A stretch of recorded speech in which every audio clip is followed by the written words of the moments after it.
सम्मानित साथियों, नमो बुद्धाय, जय भीम। अखिल भारतीय अनुसूचित जाति जनजाति कर्मचारी कल्याण एसोसिएशन आवाज का नई दिल्ली के राष्ट्रीय अध्यक्ष परम आदरणीय मिशन नायक बुद्ध मित्र मुसाफिर सर के नेतृत्व में और उनके मार्गदर्शन में एक वैचारिकी सेंटर का निर्माण सारनाथ वाराणसी में किया जा रहा है। आवाजका के माध्यम से सभी सम्मानित राष्ट्रीय, प्रांतीय, जनपदीय, ब्लॉक स्तरीय, चाहे वो आवाजका के हों, बीबी स्तरीय अनुसांगिक संगठन, आईडासा, रमा के समस्त पदाधिकारियों ने ठाना है कि इस वैचारिकी सेंटर को हमें बनाना है। लेकिन एक महत्वपूर्ण प्रश्न हम सभी के समझ आता है, हम सभी के मन में आता है कि क्या कभी बाबा साहब ने इस तरह के वैचारिकी सेंटर बनाने की बात कही थी? क्या बाबा साहब ने इस तरह के बड़े से बहुजन समाज के सभागृह बनाने की बात कही थी? क्या कभी बाबा साहब ने जिक्र किया कि इस तरह का वैचारिकी सेंटर हो जहां पर बहुजन राजनीति की दिशा और दशा तय हो, बहुजन समाज के ऊपर हो रहे शोषण अत्याचार की कारगर रणनीति बनाई जा सके? क्या ऐसा कोई हॉल, सभागार होना चाहिए? ऐसा वैचारिकी सेंटर होना चाहिए क्या? तो सामान्य साथियों, इसी क्रम में अध्ययन करते हुए 17 अगस्त 1952 का बाबा साहब का मुझे स्पीच मिला और उसमें बहुत ही स्पष्ट ढंग से बाबा साहब ने वैचारिकी सेंटर के बारे में बल दिया था। और ये उस समय की घटना है जब पहली और दूसरी रजिस्ट्री जमीन खरीदारी की हो चुकी थी, उसके बाद की घटना है। लेकिन बाबा साहब ने 17 अगस्त 1952 को ही नहीं, बल्कि उससे बहुत पहले बाबा साहब ने वैचारिकी सेंटर बनाने की बात कही थी, एक बहुजन समाज की इमारत बनाने की बात कही थी। तो आज ऐसे ही स्पीच लेकर हम आपको अवगत कराएंगे कि किन किन अवसरों पर बाबा साहब ने वैचारिकी सेंटर बनाने की वकालत की है, पुरजोर समर्थन किया है। और इतना ही नहीं, बाबा साहब ने सशक्त प्रयास भी किए, जगह भी खरीदी। लेकिन दुर्भाग्यवश अफसोस की बात कि बाबा साहब अपने जीते जी वो वैचारिकी सेंटर नहीं बना सके, ये कटु सच्चाई है। तो आज की डेट में हम सभी का ये दायित्व बनता है कि हम बाबा साहब के उस अधूरे सपने को जरूर पूरा करें, जीते जी पूरा करें। ये हम सभी का संकल्प होना चाहिए। आइए ले चलते हम उन स्पीचेज की तरफ जो विशेष अवसरों पर बाबा साहब ने दिया। 3 दिसंबर 1938 को सबसे पहली बार, खंड 39 में आप स्वयं भी देख सकते हैं, पेज नंबर 205 पर, 3 दिसंबर 1938 को रात 10 बजे मुंबई के फोरास रोड पर बाबा साहब डॉक्टर भीमराव अंबेडकर की अध्यक्षता में इमारत फंड का गठन किया गया और एक सार्वजनिक सभा का आयोजन किया गया। इस अवसर पर बाबा साहब ने लोगों को समझाते हुए बताया कि इमारत की कितनी आवश्यकता है। उन्होंने ये भी बताया कि फोरास रोड म्यूनिसिपल चाल नंबर 18 के हेल्थ डिपार्टमेंट में काम करने वाले लोगों की ओर से आज 235 रुपए इकट्ठा किए गए। ये बहुत बड़ी खास बात है। 235 रुपए सामान्य साथियों 1938 की धनराशि और आज की धनराशि से आप कंपेयर करेंगे तो हजारों रुपए की ये राशि बनेगी। इमारत फंड के बारे में उन्होंने कहा कि हर चाल अपनी तरफ से 5 लोगों की कमेटी बनाए। बाबा साहब ने एक कार्ययोजना रख दी सामान्य साथियों, और चाल के 18 साल से अधिक उम्र के लोगों की गिनती करे। इससे मुझे इस बात का पता चलेगा कि उस चाल से मुझे कुल कितना रुपया मिल सकता है। बाबा साहब कहते हैं कि हर व्यक्ति अपनी हैसियत के अनुसार 1 रुपए से अधिक चंदा दे, मतलब मिनिमम 1 रुपए चंदा बाबा साहब ने रखा। 235 रुपए जो चंदा यहाँ पर दिया गया, उन सभी का धन्यवाद ज्ञापित करते हुए बाबा साहब ने इस स्पीच को समाप्त किया। हम बाबा साहब के सिर्फ उन अंशों को आपके समक्ष रख रहे हैं। स्पीच तो काफी लंबा है, लेकिन सिर्फ हम जहां पर बाबा साहब वैचारिकी सेंटर या इमारत की बात कर रहे हैं। पेज नंबर 236 खंड 39 में आप देखेंगे बाबा साहब कहते हैं इमारत फंड में अपनी 1 महीने की तनख्वाह देने की बात बाबा साहब कहते हैं। दिनांक 18 जून 1939 को सुबह 10 बजे परेल मुंबई के RM भट्ट हाई स्कूल में एक हाल में इमारत फंड की सभा को संबोधित करते हुए बाबा साहब कहते हैं, बहनों एवं भाइयों, 1.25 साल पहले मैंने आपसे कहा था कि अस्पृश्य समाज के सार्वजनिक कामकाज के लिए मुंबई में एक बड़ी इमारत खड़ी करना बहुत जरूरी है। आगे बाबा साहब कहते हैं कि मुंबई जैसे शहर में हमारे सार्वजनिक कार्यक्रमों के लिए योग्य इमारत बनाने के लिए कम से कम 1 लाख रुपए लगेंगे। हालात पर गौर करें तो अगले 1-2 महीने में इस कार्य की शुरुआत की जानी चाहिए। इसलिए आराम त्याग कर आज से ही इस कार्य की शुरुआत करें। जिनकी तनख्वाह 30 रुपए तक है वो कम से कम 2 रुपए धमदान करें। जिनकी तनख्वाह 50 रुपए तक महीना है वो 5 रुपए देंगे और 50 रुपए से अधिक तनख्वाह वाले 1 महीने की तनख्वाह देंगे। ये एक कार्य योजना बाबा साहब ने यहाँ पर रख दी और इसी तरह का संकल्प हम सभी को भी लेने की आवश्यकता है वर्तमान में। सम्मानित साथियों, 10 अक्टूबर 1940 को खंड 39 पेज नंबर 302 पर आप स्वयं भी देख सकते हैं। बाबा साहब कहते हैं अस्पृश्यों से प्राप्त धन से ही आंदोलन के लिए भव्य इमारत बनाएं। कार्यक्रम स्थल परेल मुंबई के आर्यन भट्ट हाई स्कूल में बाबा साहब संबोधित करते हुए कहते हैं कि मुंबई में अस्पृश्यों के लिए एक बड़ी इमारत बनाई जाने वाली है। इमारत बनाने के लिए धन की बेहद जरूरत है। इस बड़ी जिम्मेदारी को निभाने के लिए आप अपनी पुरानी कर्तव्य निष्ठा के अनुरूप इस बार भी आगे आएंगे, इसका मुझे यकीन है। खंड 39 पेज नंबर 306 पर बाबा साहब कहते हैं 23 नवंबर 1940 को रात 9 बजे वर्ली मुंबई में कि कहते हैं कि मुझे एक और चिंता है। आखिर चिंता किस बात की है ये जानना बहुत जरूरी है। बाबा साहब कहते हैं कि आज तक हमने जो एकजुटता से उन्नति पाई है उसे आप बरकरार कैसे रखेंगे। आज तक आप एक खंबे वाले तंबू में रहते आए हैं। उस तंबू का खंबा अगर गिर जाए तो आपका क्या हाल होगा। इसलिए उस खंबे के आसपास और खंबे रस्सियों के सहारे मैंने मजबूत बनाने की सोची है। ये बात बाबा साहब कहते हैं। इसलिए इमारत फंड शुरू किया है और इसके पीछे उद्देश्य यही है कि मेरे पीछे आपको कोई मात ना दे सके। इमारत बनी होगी, इमारत पर वैचारिक सेंटर बना होगा, लोग जुटेंगे, एकजुट रहेंगे तो आपको कोई मात नहीं दे पाएगा। ये कहने का तात्पर्य बाबा साहब का है। बाबा साहब कहते हैं कि इंसान पर 3 तरह के ऋण होते हैं। सामान्य सत्य जानना बहुत दिलचस्प है। वो 3 तरह के ऋण हम सभी पर हैं और वो 3 तरह के ऋण में कौन सा महत्वपूर्ण बाबा साहब कहते हैं वो भी हम जानेंगे। बाबा साहब कहते हैं इंसान पर 3 तरह के ऋण होते हैं। नंबर 1 माता पिता का ऋण, नंबर 2 कुल देवता का ऋण कहते हैं, नंबर 3 समाज का ऋण है। सामाजिक ऋण की बात बाबा साहब करते हैं और कहते हैं जिस समाज में हमारा जन्म हुआ है उस समाज के उपकारों से हमें बिना भूले मुक्त होना चाहिए। मतलब उन जो सामाजिक ऋण है उसको हम भूल ना जाएं और सामाजिक ऋण को अदा करके हमको मुक्त होना चाहिए। ये बात बाबा साहब कहते हैं और आपको उपकार चुकाने का मौका भी मिल रहा है। आपको तो मौका मिल रहा है मेरे साथियों। बाबा साहब कहते हैं आप जरूर फायदा उठाएं। इमारत फंड के लिए हर पुरुष तथा महिला को जो 18 वर्ष से बड़े हैं हर व्यक्ति को भले वो बेकार ही क्यों ना हो 2-2 रुपए देने हैं। बाबा साहब आगे कहते हैं हमारे कार्य में कार्यकर्ताओं की कमी है और इस कमी को पूरा करने का कार्य अध्यापक वर्ग करे। मेरे सामान्य साथियों उस समय तो अध्यापक बहुत कम रहे होंगे लेकिन आज बड़ी संख्या में हमारे अध्यापक हैं, हमारे समाज के अध्यापक हैं, तो उन्हें बाबा साहब की बात जरूर माननी चाहिए और मान भी रहे हैं।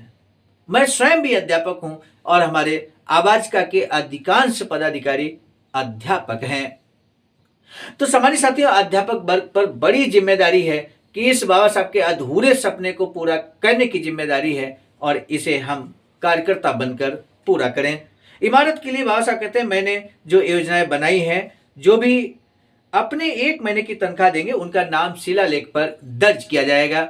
और साथ ही साथ बाबा साहब कहते हैं किसी गांव से जो प्राप्त रकम है अलग अलग व्यक्तियों के नाम से नहीं होगी, सामूहिक एक गांव का नाम जो होगा उस गांव को अंकित किया जाएगा और इसकी धनराशि को अंकित किया जाएगा। ये बाबा साहब एक प्रोत्साहन के तौर पर करते हैं। आज जो सारनाथ में रिंग रोड स्थित फरीदपुर में जो सारनाथ में आवाजका के बैनर तले ये जो वैचारिक सेंटर निर्माणाधीन है सम्मानित साथियों, इस हेतु आवाजका की बड़ी रणनीति है। बाबा साहब के इन्हीं संबोधनों से सीख लेते हुए आवाजका ने घोषित किया बुद्ध रत्न। यदि आप 5 लाख से अधिक का धमदान करते हैं, 5 लाख धमदान करते हैं तो बुद्ध रत्न बनेंगे, 6 लाख करते हैं तो इस तरह से यानी कि 5 लाख से अधिक कितना भी आप करेंगे तो बुद्ध रत्न बनेंगे। उसके आगे करेंगे तो बुद्ध रत्न 1 स्टार 2 स्टार 3 स्टार इस तरह से आगे बढ़ता जाएगा। अंबेडकर रत्न 1 लाख से 5 लाख से कम की बीच की जो धनराशि है मिनिमम 1 लाख है, अंबेडकर रत्न से सम्मानित किया जाता है। अंबेडकर विभूषण 50,000 से 1 लाख तक अगर कोई धनदान करता है तो उसे अंबेडकर विभूषण से सम्मानित किया जाता है। अंबेडकर भूषण 25,000 से 50,000 के बीच की धनराशि यदि आप करते हैं, धनदान करते हैं वैचारिक सेंटर के निर्माण में, तो आपको अंबेडकर भूषण से सम्मानित किया जाएगा। 5,000 और 25,000 के बीच की धनराशि, मिनिमम 5,000 मैक्सिमम, तो इस बीच की अगर धनराशि आपने की है धनदान के रूप में, यदि आप करना चाहते हैं तो आपको अंबेडकर गौरव घोषित किया जाएगा और सम्मानित भी किया जाएगा। 5,000 से कम के सम्मानित साथी भी धनदान कर सकते हैं, वो अंबेडकर यशस्वी कहलाएंगे और उन्हें भी सम्मानित किया जाएगा। सम्मानित साथियों, पेज नंबर 312 खंड 39 में बाबा साहब एक बार 7 दिसंबर 1940 को संबोधित करते हुए कहते हैं, ऐसा भेदभाव अधःपतन की ओर ले जाएगा। और इस अवसर पर बाबा साहब संबोधित करते हुए कहते हैं, भाइयों, मैं जो इमारत बनाना चाहता हूं वो बेकार महारों के दिन रात सोने के लिए नहीं होगी। इमारत बनाने का अलग उद्देश्य है। इमारत बनाने का उद्देश्य क्या है ये जानना तो बहुत जरूरी है। तब बाबा साहब कहते हैं कि इस इमारत फंड के लिए हमारे पास अमीर लोग नहीं हैं, इसीलिए जिस प्रकार से बूंद बूंद से हौज भरता है उसी प्रकार से सबको थोड़े थोड़े पैसे देकर इस इमारत फंड को पूरा करना होगा। आगे बाबा साहब कहते हैं, ये इमारत लोगों की पूंजी है, यही आस्था मन में रखते हुए हमें मदद करनी होगी। जिन लोगों की तनख्वाह 25 रुपए से कम है उनके लिए 2 रुपए चंदा देना तय किया गया है। जिनकी तनख्वाह इससे अधिक है वे सींग तुड़ाकर बछड़ों में शामिल होने वाली गाय न बने। वे सब अपनी 1 महीने की तनख्वाह किस्तों में इस कार्य के लिए जरूर दें। ये बात बाबा साहब कहते हैं। बाबा साहब के सच्चे अनुयायी हैं तो बाबा साहब की बात आप जरूर मानेंगे। 1 महीने की तनख्वाह हर व्यक्ति को देनी है। सम्मानित साथियों, इस वैचारिक सेंटर के निर्माण के लिए ये बाबा साहब का आदेश है और ये हम सभी को मानना होगा। जिंदगी भर पैसा कमाकर पारिवारिक ऋण तो आप चुकाएंगे, घर परिवार का ऋण चुकाएंगे, रिश्तेदारों का ऋण चुकाएंगे, लेकिन सामाजिक ऋण को भी आपको ही चुकाना होगा। ये बात पुरजोर तरीके से बाबा साहब कहते हैं।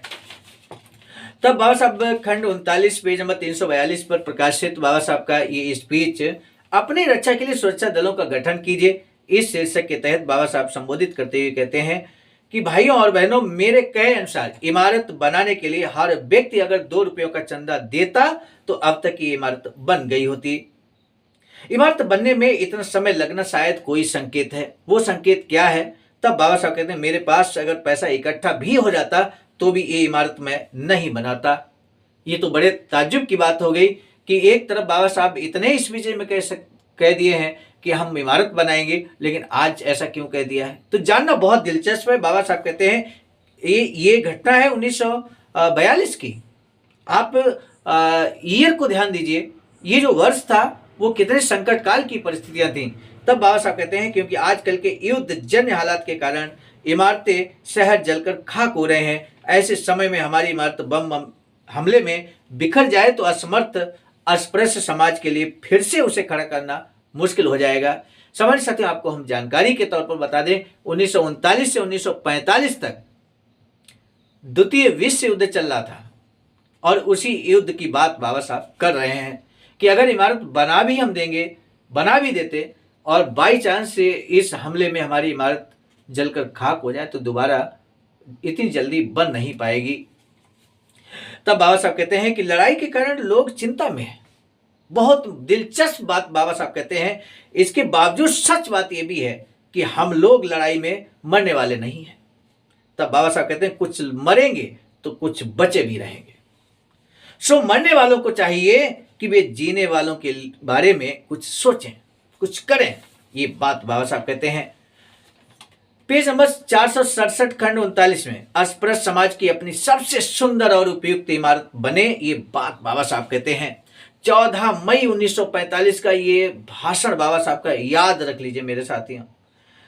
सुंदर इमारत बनाना चाहते थे बाबा साहब। बाबा साहब तालियों की गड़गड़ाहट के बीच बोलने के लिए उठ खड़े हुए। उन्होंने कहा, हमें एक बड़ा काम करना है। बड़ा काम क्या है ये जानना बहुत जरूरी है। बाबा साहब कहते हैं, आप सब जानते हैं कि हमें एक बड़ा हॉल बनाना है। 37,000 रुपए खर्च कर हमने उसके लिए एक जगह खरीदी है। युद्ध के कारण हम अभी इसे बनाने का काम शुरू नहीं कर पा रहे हैं। ये मैंने पहले ही आपसे कहा है, आप जो हाल बनाने वाले हैं वह इतना सुंदर होना चाहिए कि उसके जैसा हाल मुंबई में ढूंढ कर भी ना मिले।